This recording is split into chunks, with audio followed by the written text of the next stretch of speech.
अस्सलाम वालेकुम स्टूडेंट्स। आज हम लोग जो टॉपिक पढ़ेंगे वो है cell division. Miller and Hartley की बुक से ज़ूलॉजी का टॉपिक है। इसमें पढ़ेंगे सेल डिवीजन। चैप्टर नंबर 6 है zoology 1। Cell cycle. Cell cycle क्या होता है? The period from the time a cell is produced. Cell का वो पीरियड ऑफ टाइम, वो टाइम जब सेल प्रोड्यूस होता है, अनटिल इट कंप्लीट्स माइटोसिस, जब इसकी माइटोसिस कंप्लीट हो जाती है उसे कहते हैं सेल साइकिल। सेल साइकिल क्या होता है? जब सेल प्रोड्यूस होता है ना जिस टाइम पीरियड में, और जब उसकी माइटोसिस कंप्लीट हो जाती है तब उस पीरियड को कहते हैं cell cycle. Cell cycle has following stages.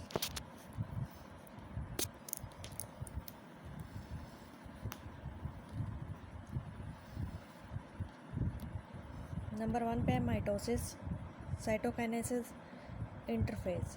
कौन कौन सी फॉलोइंग स्टेजेस हैं सेल साइकिल की? Mitosis, cytokinesis, interphase. Mitosis. Mitosis क्या होता है? Division of nucleus.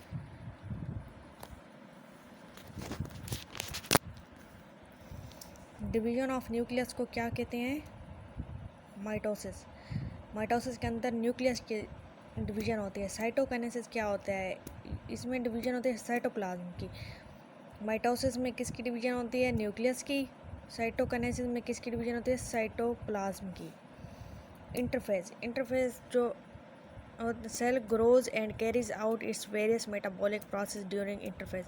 Cell interphase के दौरान अपने ग्रो करता है एंड कैरीज आउट करता है और अपने मेटाबॉलिक प्रोसेस को कैरी आउट करता है, मीन्स के इम्प्रूव करता है, बढ़ाता है। The cell cycle is divided into following stages. Cell cycle कितने स्टेजेस में डिवाइडेड है? फॉलोइंग स्टेजेस हैं। G1 फेज, ये सेल साइकिल का डिवाइडिंग स्टेज है।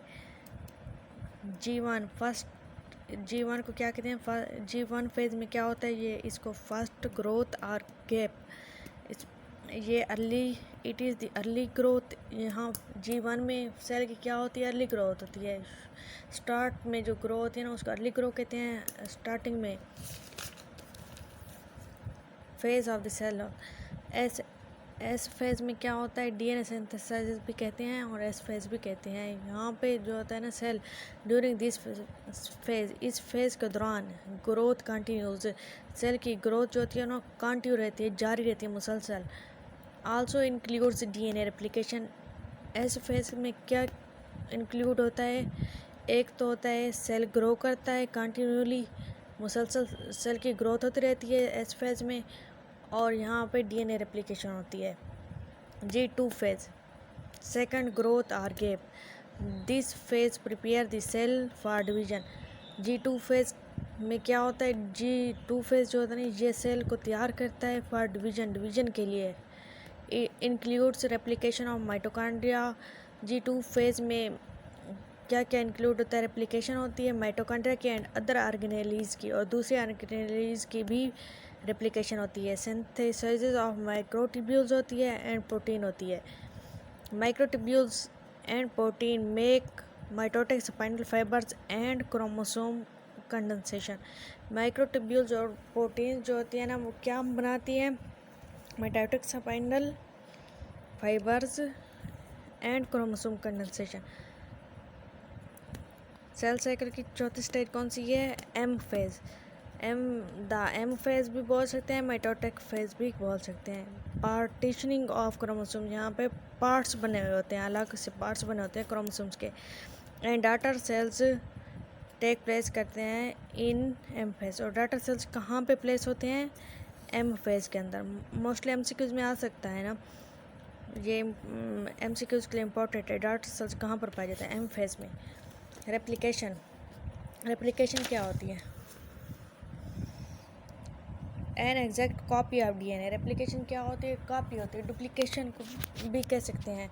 डीएनए के डुप्लीकेट कॉपी को रेप्लिकेशन कहते हैं। An exact copy of DNA, DNA की दूसरी सेम कॉपी हो उसको क्या कहेंगे, replication. Is form before the cell division.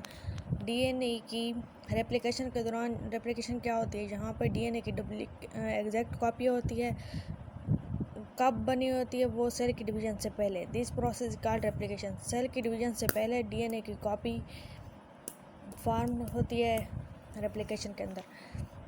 Mitosis, mitosis क्या है, the number of chromosomes remain constant in the daughter generation और in daughter cells is called. Mitosis के अंदर जो होते हैं नंबर ऑफ क्रोमोसोम्स जो होते हैं ना रिमेन सेम रहते हैं, जैसे पेरेंट सेल्स में होते हैं वैसे ही डॉटर सेल में आते हैं, इधर डिवीजन नहीं होती। Mitosis is divided into 4 phases. Mitosis जो होती है ना कितने फेजेस में डिवाइड होती है, 4 में। माइटोसिस की डिफिनेशन सिंपल है, आप लोग इसको इस तरह याद कर सकते हैं कि number of chromosomes remains constant, same रहते हैं, जैसे पेरेंट्स में होते हैं ना वैसे ही डॉटर सेल में आते हैं।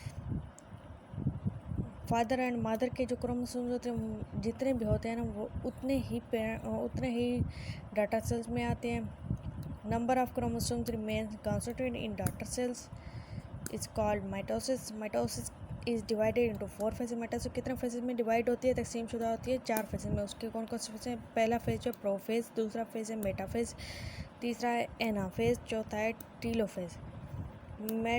माइटोसिस पर डिटेल के साथ आज जो डेफिनेशन आ जाए तो आप लोग डेफिनेशन यहाँ तक लिखेंगे। इसके कितने फेजेस हैं, 4 फेज हैं, प्रोफेज, मेटाफेज, एनाफेज, टीलोफेज।